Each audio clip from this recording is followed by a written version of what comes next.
channel, Cottage Country Cooking.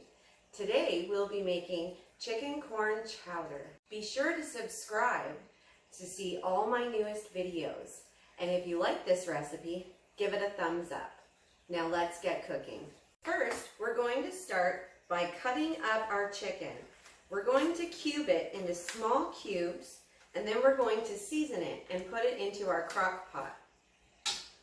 Now that we have our chicken cut up, we're just going to put that straight into our crock pot.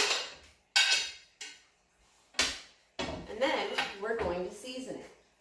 So as always, I like to use my chicken seasoning or poultry seasoning, depending on the brand that you buy.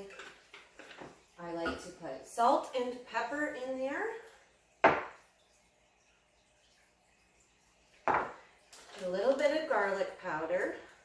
You can also add onion powder if you have any of that on hand. And then we're going to add some parsley in there. And we're just going to give that a mix. Now that we have our chicken all mixed up with our seasoning, we're going to move on to the next step. So now we're going to mix in a can of cream of mushroom soup and a can of cream of chicken. So we're just going to get that poured in here. And again, just as I've said before with other videos, you can change up what kind of cream soups you want to use.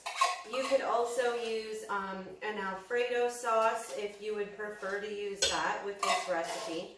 That's totally fine. I just prefer to use one of each for this particular recipe. I like that the cream of mushroom soup gets some mushrooms in there. My son is a picky eater and he doesn't really care for mushrooms. So this is how I get mushrooms in so that I get the flavor from them. Now we're going to add 1 container of sour cream. This will add a really good flavor to everything, and it helps to keep it all super creamy because we're going to add 2 cups of water to this mixture because our noodles are going to cook in this. So 2 cups of water, and then give this a good stir. Make sure that you mix everything all together. Now we're going to add 1 can of corn, or you can use fresh corn or frozen corn. It's really up to you and whatever you have on hand. And then we're going to give that a good stir. And then we're going to add no yolk noodles. These noodles are great for cooking in casseroles or if you're making something in your crock pot. They don't take that long to cook. So we're just going to pour what I have left in this partially used bag. And then we're going to pour in some of these.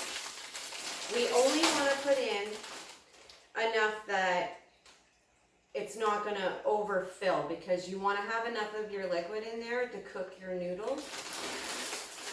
So I'm going to put that much in and I'm going to stir it and see if I need to add more.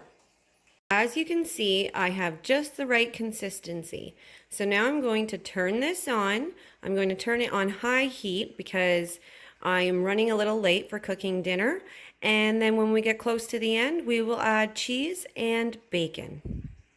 So now that we've let this cook for about 2 hours, this is what it looks like. I'm just going to give it a good little stir here. And now we're just going to add our cheese. I have grated about a 1/4 of a block of mozzarella cheese. We're just going to add that right in, and then we're going to give that a stir and mix it all up. And then I have 1 pack of pre-cooked bacon, and I already crumbled it all up. I'm just going to pour that in, and then we're going to give that a stir too. We put this in at the very end so that it doesn't re-soften the bacon and make it really chewy. And the cheese, you put that in at the end so that it doesn't burn to your pot. And then you're just going to scoop some into a bowl. Now I like to top this with a little bit of Parmesan. If you don't like Parmesan, that's fine, but I like to top it with a little bit of that. And that is all for today. If you liked this video, give it a thumbs up. Be sure to subscribe. I'm going to enjoy dinner with my family. And as always, donate to your local food bank.